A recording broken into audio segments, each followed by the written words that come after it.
নমস্কার, সবাইকে প্রীতি ও শুভেচ্ছা জানাই। আজকে এই দুই মহাপুরুষকে আমরা এই দুজনকে নিয়ে একটু আলাপ আলোচনা করব। এই প্রণাম জানাবার আগে আমরা তাদের প্রণাম জানাচ্ছি একটা ব্রহ্মসঙ্গীতের শুরু করে। তারপরে আমি রবীন্দ্রনাথ সম্বন্ধে কিছু বলবো, তারপরে হচ্ছে নজরুল, এবং তারপরে এই দুই মহাপুরুষকে আমরা একটু মেলাবার চেষ্টা করব। তাহলে আমরা শুরু করছি এই ব্রহ্মসঙ্গীত দিয়ে। আনন্দ লোকে মঙ্গলা লোকে বিরাজ সত্য সুন্দর মহিমা তব উদ্ভাসিত মহা গগন মাঝে, মহিমা তব উদ্ভাসিত মহা গগন মাঝে, বিশ্ব জগত মণিভূষণ বেষ্টিত চরণে, আনন্দ লোকে মঙ্গলা লোকে বিরাজ সত্য সুন্দর। রবীন্দ্রনাথ সারা বিশ্বে উনি সাহিত্যিক এবং কবি হিসেবে, কিন্তু উনি যে কত বড় একজন কর্মবীর ছিলেন সেটা কি আমাদের সবাই জানা আছে? আমরা স্বামী বিবেকানন্দ বা সুভাষ বোসকে আমরা জানি ওনার কর্মবীর ছিলেন, কিন্তু রবীন্দ্রনাথ যে কত বড় কর্মবীর ছিলেন সেটা হয়তো সকলের জানা নেই। আমি একটা ছোট্ট উদাহরণ দিচ্ছি। যখন ওর প্রথম আশ্রম শুরু হয়, উনি প্রত্যেক দিন সেই আশ্রমের কাজ কি হচ্ছে সেটা জানবার জন্যে রামেন্দ্র সুন্দর ত্রিবেদীর সাথে উনি ঘুরতেন আশ্রমে। সেই সময় ওর কন্যা হচ্ছে রেণুকা খুব অসুস্থ। তো প্রত্যেক দিন উনি ওই রামেন্দ্র সুন্দরের সঙ্গে বিকালবেলাতে বসে কি আশ্রমের কাজ হয়েছে ওটা জানতে চান। আর রামেন্দ্র সুন্দর তিনিও রেণুকার কুশল জিজ্ঞাসা করেন, উনি উত্তর দেন। এইরকম হয়েছে। এরকম 19শে সেপ্টেম্বর 1903 সালে ঠিক সেই রকমই একদিন উনি সারাদিনের কাজ করেছেন, করে রামেন্দ্র সুন্দর ত্রিবেদীর কাছ থেকে আশ্রমে সব খবর পেয়েছেন। উঠে আসার সময় রামেন্দ্র সুন্দর জিজ্ঞেস করেছেন, আচ্ছা আজকে মা রেণুকা কেমন আছে? তখন রবীন্দ্রনাথ শান্ত হয়ে ধীরভাবে বললেন, রেণুকা আজকে সকালে চলে গেছে। রামেন্দ্র সুন্দর ত্রিবেদী স্তব্ধ হয়ে দাঁড়িয়ে রইলেন। কি অমানসিক ক্ষমতা এই মানুষটির, যার কন্যা চলে গেছে আজকে সকালে, তিনি তার কাছ থেকে এখনো বিরত হননি। এই রেণুকা, আমি সুপ্রিয় ঠাকুরের বই থেকে পড়েছি, এই রেণুকা মৃত্যুর ঠিক আগে বাবার হাত ধরে বলল, বাবা ওং পিতা নহসি বলো। এটা রবীন্দ্রনাথ এসে গিয়েছিলেন তার স্ত্রী মারা যাওয়ার পরে পরম পিতাকে উদ্দেশ্য করে। রবীন্দ্রনাথ মন্ত্রোচ্চারণ করতে লাগলেন হাত জোর করে, আর রেণুকা সেই মন্ত্র শুনতে শুনতে চলে গেলেন। মৃত্যু শোক, রবীন্দ্রনাথ জীবনে একটার পর একটা মৃত্যু শোক পেয়েছেন। স্ত্রী, কন্যা, পুত্র, নাতি, বন্ধু, একটার পর একটা মৃত্যু। যাদের উপরে উনি বিশ্বাস করেছেন তারা ওকে ছেড়ে চলে গেছে, কিন্তু এসব কিছুই ওকে আটকে রাখতে পারেনি। তিনি আরও বেশি কর্মযোগী হয়ে চলেছেন। যখনই একটা বিপদ পেয়েছেন বা একটা শোক পেয়েছেন, ওর গানের উৎস খুলে গেছে। ভিতরটা যত পুড়েছে, বাইরে যেন তার সুগন্ধ তিনি তত বিলিয়েছেন। আমাদের তখনকার কালের বাঙালিদের একটা ধারণা ছিল যে উনি এক শৌখিন বড়লোক কবি, কিন্তু উনি ওর কষ্টের কথা কোনোদিন বলেননি। শুধু একবার শেষ বয়সে যখন বঙ্গপুতে ছিলেন তখন মৈত্রী দেবীকে একটি চিঠি লিখেছিলেন। সেই চিঠিটা মহিলারা পড়বে। এই যে বিশ্বভারতী এত পরিশ্রমে গড়ে তুলেছি, আমার অবর্তমানে এর আর মূল্য কি কিছুই থাকিবে না? এর পিছনে যে কি পরিশ্রম আছে তা তো জানো না। কি দুঃখের সেসব দিন গেছে যখন ছোট বউর গহনা পর্যন্ত নিতে হয়েছে। চারিদিকে ঋণ বেড়ে চলেছে, ঘর থেকে খাইয়ে পরিয়ে ছেলে জোগাড় করেছি। কেউ ছেলে তো দেবেই না, গাড়ি ভাড়া করে অন্যকে বারণ করে আসবে। এই রকম সাহায্যই স্বদেশবাসীর কাছ থেকে পেয়েছি। আর তখন চলেছে একটির পর একটি মৃত্যু শোক। সে দুঃখের ইতিহাস সম্পূর্ণ লুপ্ত হয়ে গেছে। লোকে জানে উনি শৌখিন বড়লোক। সম্পূর্ণ নিঃসম্বল হয়েছিল। আমার সংসারে কিছুমাত্র বাবুয়ানা ছিল না। ছোট বউকেও অনেক ভার সইতে হয়েছে। জানি সে কথা তিনি মনে করতেন না। এটা কিন্তু সত্যি কথা। তো ওখানকার যারা প্রতিবেশী ছিল তারা সত্যি এই বর্ষার দিনে ওই পর্দা ফেলে দিয়ে লোকের বাড়ি বাড়ি গিয়ে বলছে, তোমরা কিন্তু ছেলে পাঠিও না রবীন্দ্রনাথের ওখানে, ওখানে ভালো খাওয়া দাওয়া হয় না, ওখানে অসুখ বিসুখ হচ্ছে, সব তোমরা কলকাতায় পাঠাও। তাই জন্যে উনি লিখেছেন যে স্বদেশবাসীর কাছ থেকে উনি এই রকম সাহায্যই পেয়েছেন। এই রবীন্দ্রনাথ তার ভিক্ষের ঝুলি নিয়ে দেশ বিদেশে প্রায় 17 থেকে 18 বার গেছেন তার আশ্রমে টাকা তোলার জন্যে। শেষবার যখন 76 বছর বয়স উনি যাওয়ার চেষ্টা করছেন, তখন গান্ধীজি বললেন, মা গুরুদেব, আপনি এই বয়সে আর আপনাকে বিদেশে যেতে হবে না, আমি আপনার জন্য 60,000 টাকা জোগাড় করেছি, সেইটা আপনি আপনার আশ্রমে কাজে লাগান। এখানে একটা কথা আমি হয়তো ছেড়ে গেছি, সেটা হচ্ছে রবীন্দ্রনাথ যখন এই ধরনের কাজ করছেন তখন শৌখিন যারা আমাদের মতো বাঙালি ভদ্রলোক, তারা ওকে ব্যঙ্গ করত। এমনকি দ্বিজেন্দ্রলাল রায়, যার কোরাস গানে উনি নেতৃত্ব দিয়েছিলেন, তিনিও ওর বিরোধী পক্ষ হয়েছিলেন। বীতশ্রদ্ধ হয়ে রবীন্দ্রনাথ আত্মসমীক্ষাতে বাঙালি চরিত্র সম্বন্ধে একটি লেখা লিখেছিলেন। আমরা আরম্ভ করি, শেষ করি না। আড়ম্বর করি, কাজ করি না। যাহা বিশ্বাস করি তাহা পালন করি না। ভুরি পরিমাণ বাক্য রচনা করিতে পারি, তিলক পরিমাণ আত্মত্যাগ করিতে পারি না। আমরা অহংকার দেখাইয়া পরিতৃপ্ত থাকি, যোগ্যতা লাভের চেষ্টা করি না। আমরা সকল কাজেই পরের প্রত্যাশা করি, অথচ পরের ত্রুটি লইয়া আকাশ বিদীর্ণ করিতে থাকি।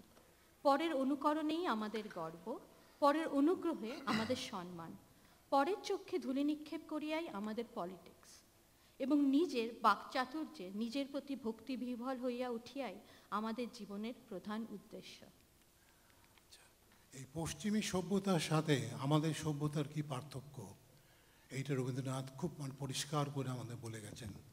আমি একটা ছোট্ট এক্সাম্পল দিই। একবার অ্যালবার্ট আইনস্টাইনকে জিজ্ঞেস করা হয়েছিল, আপনার জীবনে সবচেয়ে দুটি শক্তিশালী শব্দ কি? উনি উত্তরে বলেছিলেন, compound interest, the miracle of compounding. কীরকম? $100,000 10 বছরে $200,000 হয়, 25 বছরে সেটা গিয়ে দাঁড়ায় $700,000 উইদাউট এনি ফার্দার ইনভেস্টমেন্ট। চক্রবৃদ্ধি হারে টাকাটা বাড়তে থাকে। এইটা অ্যালবার্ট আইনস্টাইনের কাছে একটা বিরাট বিজ্ঞানের অবিশ্বাস্য জিনিস মনে হয়েছিল। রবীন্দ্রনাথকে কিন্তু এই প্রশ্নটা করা হয়নি যে আপনার জীবনের দুটি মূল্যবান শব্দ কি। যদি করা হতো তাহলে উনি কি বলতেন? যারা রবীন্দ্র বিশেষজ্ঞ তারা বলতেন ওর কাছে দুটো মূল্যবান কথা হচ্ছে মনের মুক্তি। মনের মুক্তি তার মানে হচ্ছে নিজেকে সকলের সাথে সংযুক্ত করা। উনি বলতেন জীবনে কিছু করার থেকে হয়ে ওঠা অনেক বেশি সার্থকতা, একটা সম্পূর্ণ মানুষ হয়ে ওঠা। সম্পূর্ণ মানুষ বলতে বাবা মা ভাই বোন দাদু দিদিমা পশু পাখি প্রকৃতি সৃষ্টি সকলের সাথে নিজেকে জড়িয়ে নেওয়া, যেটা রবীন্দ্রনাথের দর্শনে হচ্ছে সর্বানুভূতি, সবার মধ্যে নিজেকে অনুভব করা। সেইটি রবীন্দ্রনাথ, উনি ঘাস হয়ে জন্মেছিলেন এবং এই পৃথিবীর প্রাণ রস গ্রহণ করেছিলেন। তার জন্যই ওর পক্ষে লেখা সম্ভব হয়েছিল, আমার মুক্তি আলোয় আলোয়, এই আকাশে আমার মুক্তি ধুলোয় ধুলোয় ঘাসে ঘাসে।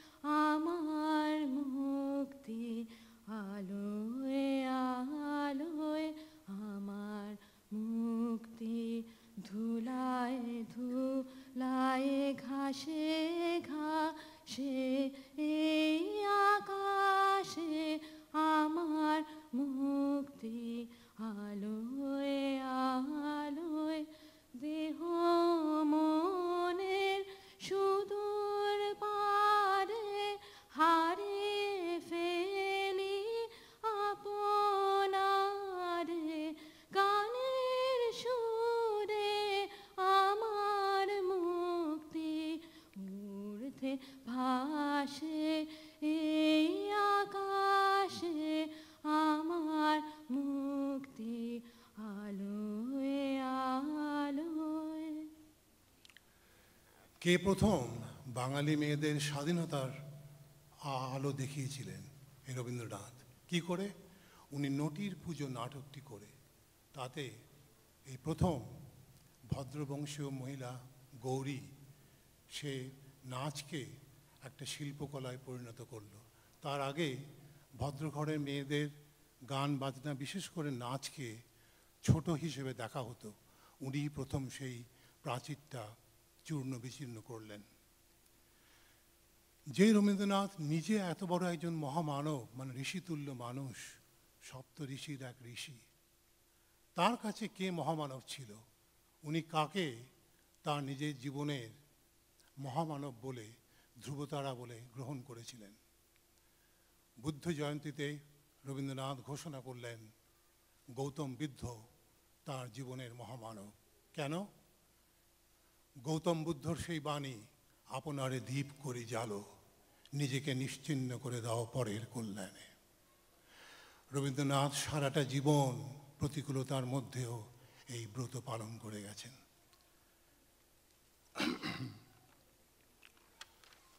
তখন শান্তিনিকেতন তৈরি হয়নি।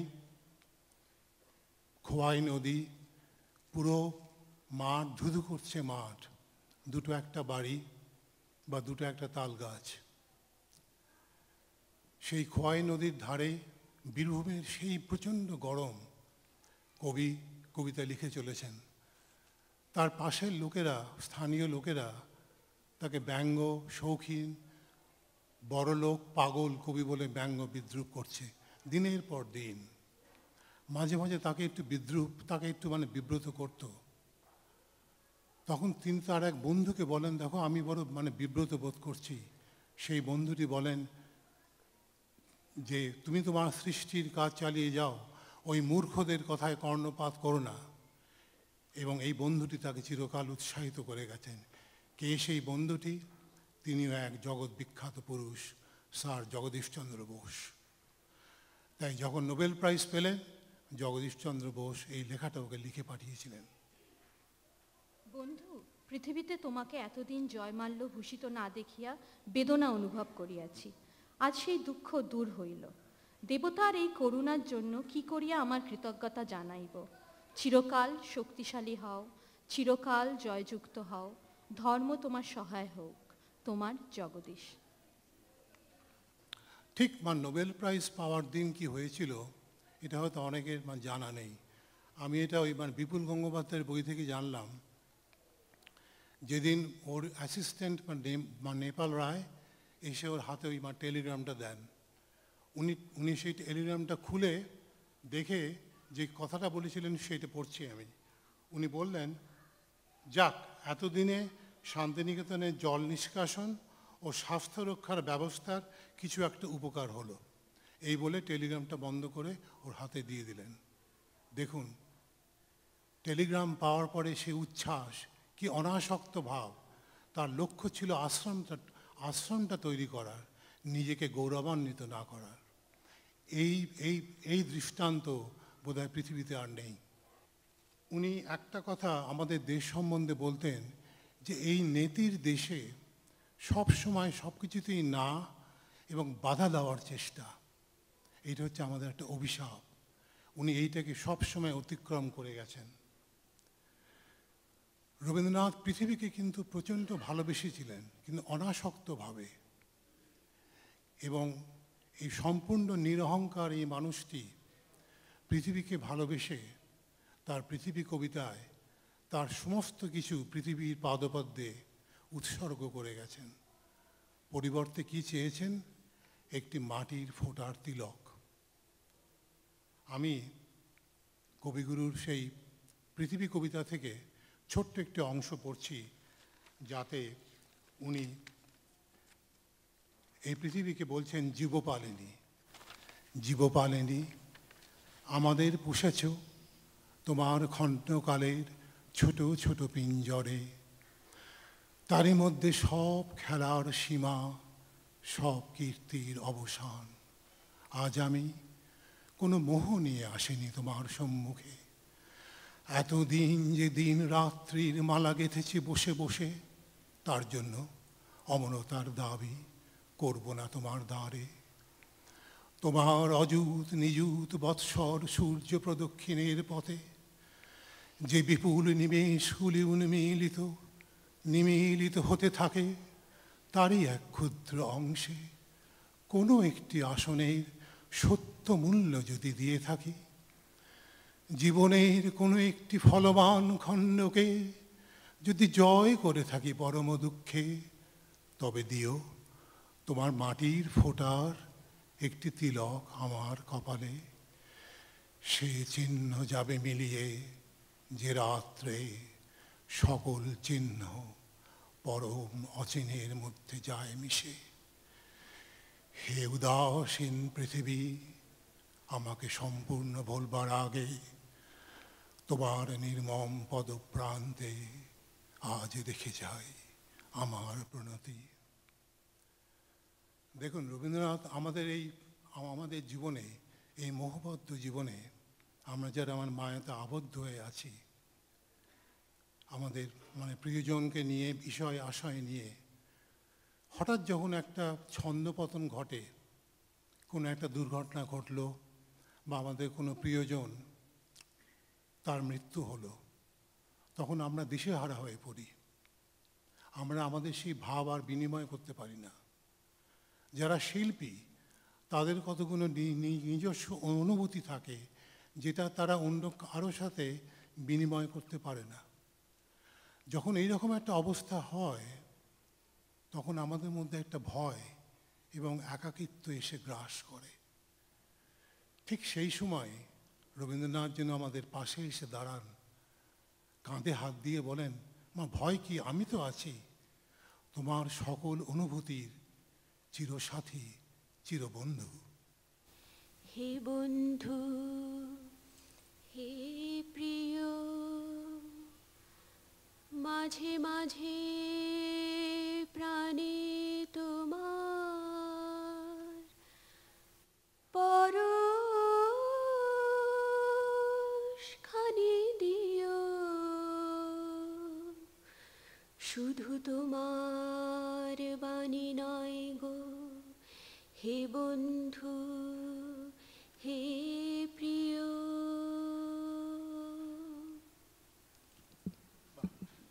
আচ্ছা, এবারে আমরা একটু নজরুল সম্বন্ধে আসি। নজরুলের প্রতিভা, এ তো প্রতিভা নয়, এটা স্ফুলিঙ্গ। মাত্র 8 বছর ওর সাহিত্য জীবন আর 11 বছর ওর সঙ্গীত জীবন, কিন্তু সারা জীবনে রবীন্দ্রনাথ যে গান লিখেছেন তার থেকেও বেশি সংখ্যক গান ওই অল্প সময়ে নজরুল লিখে গেছেন। 813টি গান তার প্রকাশিত হয়েছে। বাদবাকি সব গান সেগুলো অপ্রকাশিত বা হারিয়ে গেছে বা কেউ চুরি করে দিয়েছে। কেন? এই মানুষটি চরম দারিদ্র্যের মধ্যে দিয়ে তার জীবন শুরু হয়েছে। মাত্র 8 বছর বয়সে তার বাবা মারা যান। তখন তাকে লোকে তার নাম দিয়েছিল দুঃখী মিয়া, নির্হারা কবি। তিনি কলকাতায় এবং তার আশেপাশে কতবার বাড়ি পাল্টেছেন, 28 বার। তাই তাকে বলা হতো বাসা বদলের কবি। তিনি তার জীবনে একটা জিনিস যেটা রবীন্দ্রনাথের সঙ্গে তার পার্থক্য, মৃত্যু শোক। রবীন্দ্রনাথ মৃত্যুর মিছিলের উপরে দাঁড়িয়ে তার কবিতা লিখতে পেরেছেন, কিন্তু নজরুলের পক্ষে সেটা সম্ভব হয়নি। তার ছেলে যে বুলবুল যখন মারা যায়, আর প্রেমে প্রত্যাখ্যান, এই দুটো জিনিস নজরুলকে স্তব্ধ করে দিয়েছিল। তার 4 বছরের ছেলে বুলবুল বসন্ত রোগে যখন মারা যায়, তার যে সেই আরতি, শূন্য এ বুকে পাখি মোর আয় ফিরে আয় ফিরে আয়, সারাটা জীবন তাকে বেদনা দিয়ে গেছে। সেই গানটা আমরা শুনবো। শূন্য এ বুকে পাখি মোর আয় ফিরে আয় ফিরে আয়,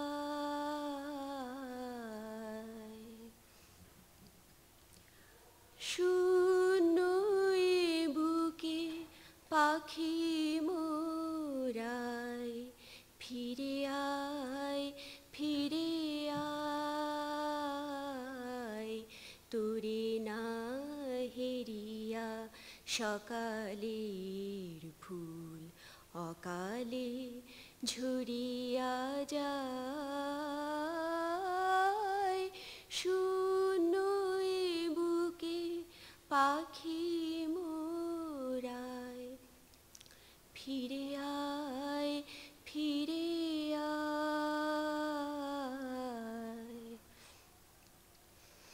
তুই নাই বলে ওরে উন্মাদ পাণ্ডুর হলো আকাশের চাঁদ তুই নাই বলে ওরে উন্মাদ পাণ্ডুর হলো আকাশের চাঁদ গিরি নদী জল করুণ বিষাদ ডাকে আয় তীরে আয় শূন্য এ বুকে পাখি মোরাই ফিরে আয় ফিরে আয়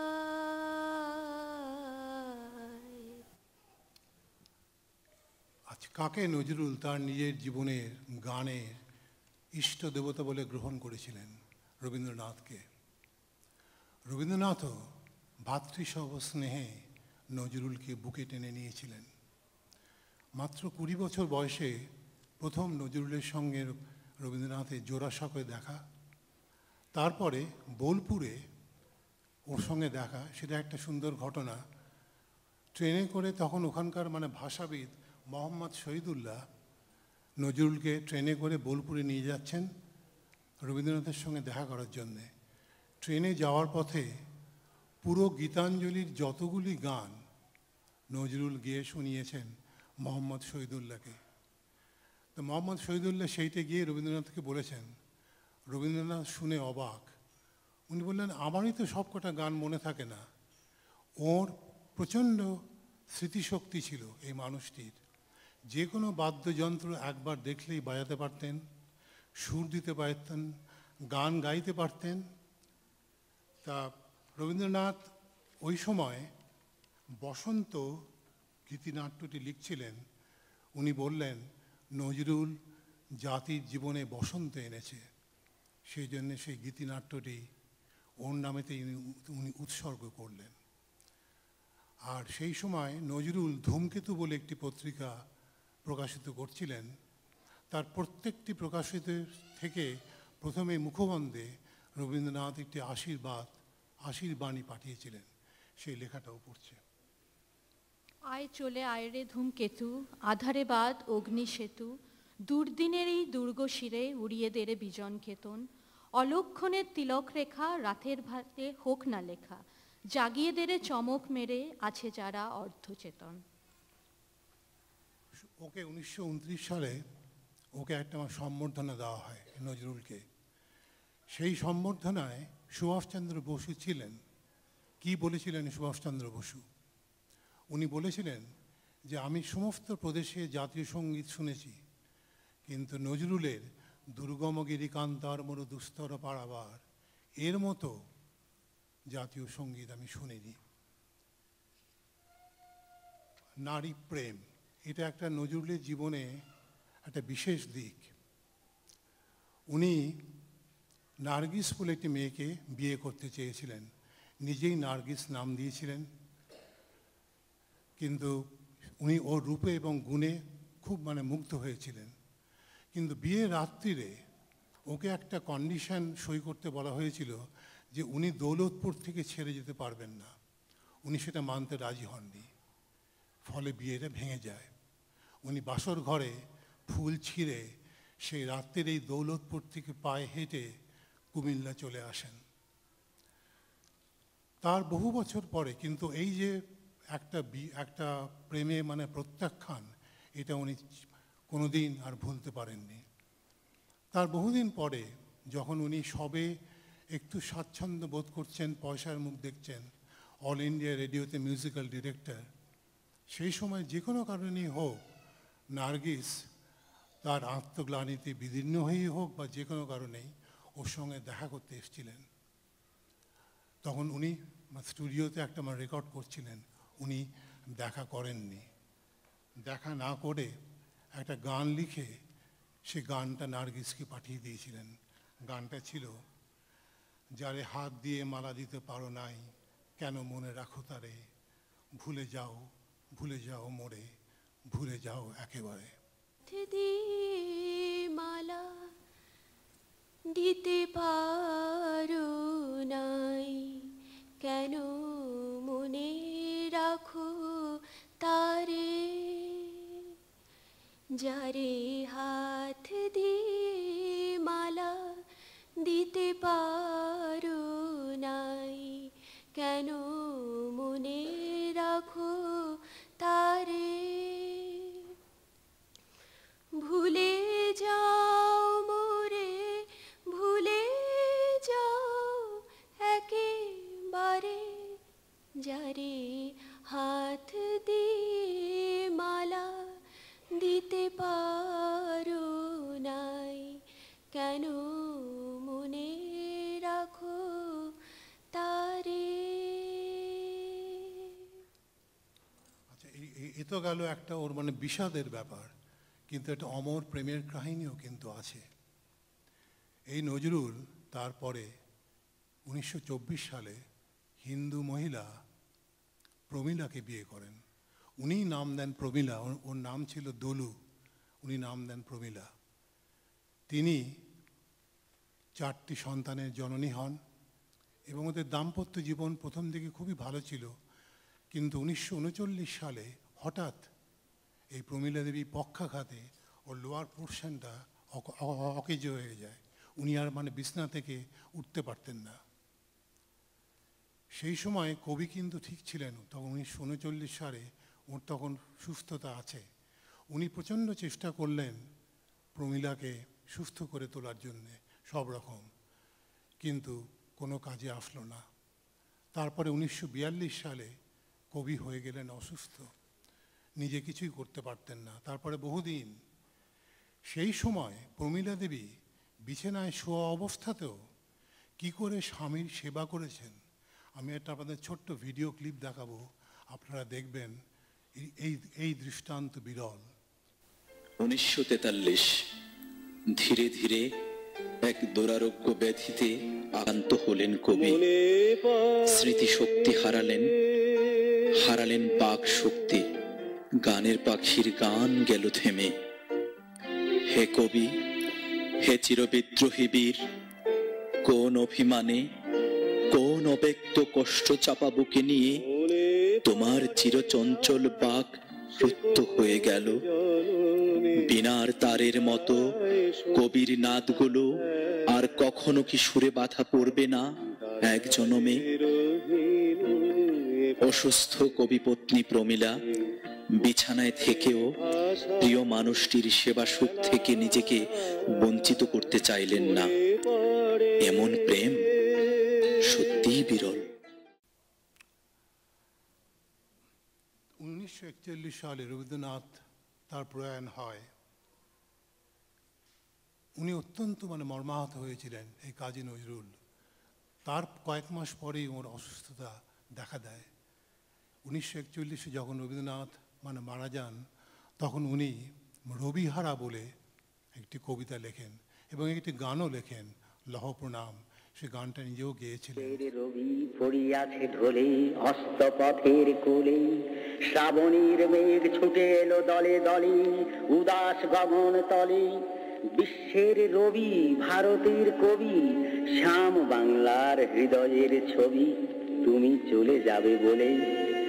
ভারত ভাগ্য জ্বলিছে শ্মশানে, তব দেহ নয় হায়। আজ বাংলার লক্ষ্মী স্ত্রীর সিঁদুর মুছিয়া যায়। যে রসলোক হতে এসেছিলে খেলিতে পৃথিবীতে, সেথা গিয়া তুমি মোদের সরিয়া কাঁদিবে নাকি নিভৃতে? আশ্বাস দাও হে পরম প্রিয় কবি, আমাদের প্রাণী ফিরিয়ে আসিবে নবরূপ লই আবার মোদের টানি। বাঙালি ছাড়া কি হারালো বাঙালি কেহ বুঝিবে না আর, বাংলা ছাড়া এই পৃথিবীতে এত উঠিবে না হাহাকার। ভারত জুড়ে হিংসা করেছে এই বাংলার তরে, আকাশের রবি কেমনে আসিল বাংলার কুড়ে ঘরে। এত বড় এত মহৎ বিশ্ব বিজয়ী মহামানব, দিনহীন বাংলার আঙিনায় এত পরম উৎসব, স্বপ্নেও আর পাইব কি মোরা। তাই কাঁদি অসহায় বাংলার নরনারী, কবিগুরু সান্ত্বনা নাহি পায়। বিদায়ের বেলা চুম্বন লয়ে যাও তব শ্রীচরণে, যে লোকে থাকো হতভাগ্য এ জাতির রাখিও মনে। কথাটা উনি বললেন, আজ বাঙালির লক্ষ্মীশ্রীর সিঁদুর মুছিয়া গেল। রবীন্দ্রনাথ ঠাকুরের মৃত্যুতে এই কথাটা বলেছিলেন। তারপরে 1942-এ নজরুলের তার মানসিক ভারসাম্য উনি হারিয়ে ফেলেন।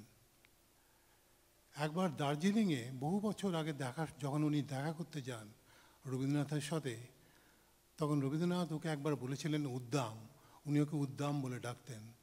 বলেছিলেন, উদ্দাম, তোর জীবনে কিন্তু আমার মনে হচ্ছে শেলি বা কিটসের মতো একটা ট্র্যাজেডি আসছে, তুই তার জন্য আমার প্রস্তুত হ। শেলি কিটস ইংরেজি সাহিত্যে অমর সাহিত্য করে গেছেন, তারাও খুব অল্প বয়সে মারা গেছেন, একজন 26 বছর বয়সে, একজন 29 বছর বয়সে। রবীন্দ্রনাথ এই ভবিষ্যৎবাণীটি করেছিলেন, ওর মতো ঋষিতুল্য মানুষ হয়তো উনি ওকে দেখে সেটা বুঝতে পেরেছিলেন। নজরুল তার যে একটা দুর্দিন ঘনিয়ে আসছে সেটাকে উনি বুঝতে পেরেছিলেন। 1942-এ যখন উনি একদিন ছোটদের প্রোগ্রাম করছেন অল ইন্ডিয়া থেকে, রেডিও থেকে, ওর হঠাৎ বাক রুদ্ধ হয়ে গেল। সেই বাক শক্তি উনি আর ফিরে পেলেন না। 1941-এ ওর কি একটা লেখা, তাতে কি উনি অশনি সংকেত দিয়েছিলেন। তাতে উনি লিখেছিলেন, যদি আর বাঁশি না বাজে, আমি সেই লেখাটা একটু পড়ছি। যদি আর বাঁশি না বাজে, আমি কবি বলে বলছি না, আমি আপনাদের ভালোবাসা পেয়েছিলাম, সেই অধিকারে বলছি। আমায় আপনারা ক্ষমা করবেন, আমায় ভুলে যাবেন। বিশ্বাস করুন, আমি কবি হতে আসিনি, আমি নেতা হতে আসিনি, আমি প্রেম দিতে এসেছিলাম, প্রেম পেতে এসেছিলাম। সেই প্রেম পেলাম না বলে আমি এই প্রেমহীন নিরস পৃথিবী থেকে নীরব অভিমানে চিরদিনের জন্য বিদায় নিলাম। যেদিন আমি চলে যাব সেদিন হয়তোবা বড় বড় সভা হবে, কত প্রশংসা, কত কবিতা বেরোবে হয়তো আমার নামে। দেশপ্রেমিক, ত্যাগী, বীর, বিদ্রোহী, বিশেষণের পর বিশেষণ, টেবিল ভেঙে ফেলবে থাপ্পড় মেরে বক্তার পর বক্তা। এই অসুন্দরের শ্রদ্ধা নিবেদনের প্রার্থ দিনে বন্ধু, তুমি যেন যেও না। যদি পারো চুপটি করে বসে আমার এই অলিখিত জীবনের কোনো একটি কথা স্মরণ করো। তোমার ঘরের আঙিনায় বা আশেপাশে যদি একটি ঝরা পায়ে পেশা ফুল পাও, সেইটিকে বুকে চেপে বলো, বন্ধু, আমি তোমায় পেয়েছি। তোমাদের পানে চাহিয়া বন্ধু আর আমি জাগিব না, কোলাহল করি সারাদিনও মান, কারো ধ্যান ভাঙিব না। নিশ্চল নিশ্চুপ আপনারে মনে পড়িব একাকী, গন্ধ বিদুর ধূপ। তাহলে এখানে দেখুন, এই দুই মহাপুরুষ, একজন তার সমস্ত কিছু কাজের পরিবর্তে চেয়েছেন একটা মাটির ফোঁটার তিলক, আর একজন চেয়েছেন একটি ঝরা পায়ে পেশা ফুল। এই ছিল তাদের চাওয়া। তো তাদের জীবনের ব্রতটা কি সেটা রবীন্দ্রনাথ সেটা আগেই বলেছেন। আপনারে দ্বীপ করি জালো। সেখানে নজরুল কি বলেছেন আমি সেইটা একটু আপনাদের পড়ে শোনাচ্ছি। আমি যশ চাই না, খ্যাতি চাই না, প্রতিষ্ঠা চাই না, নেতৃত্ব চাই না। জীবন আমার যত দুঃখময় হোক, আনন্দের গান, বেদনার গান গেয়ে যাব আমি, দিয়ে যাব নিজেকে নিঃশেষ করে সকলের মাঝে বিলিয়ে। সকলের বাঁচার মাঝে থাকবো আমি বেঁচে, এই আমার ব্রত, এই আমার সাধনা, এই আমার তপস্যা। তাহলে দেখুন, এই দুটি মানুষ তাদের জীবনের ব্রত ছিল নিজেকে নিঃশেষ করে দাও অন্যদের কল্যাণে। সেইটা রবীন্দ্রনাথ তার গানেতেই বলে গেছেন।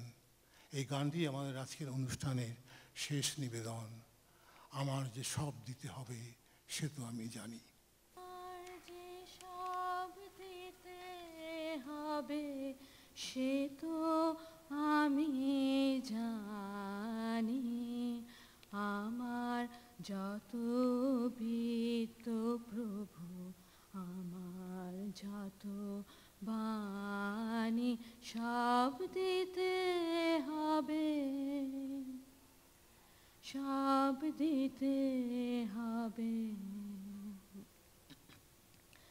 আমার চোখের চেয়ে দেখা, আমার কানের শোনা, আমার হাতের নিপুণ সেবা, আমার আনা গোনা, সব দিতে হবে, সব দিতে হবে।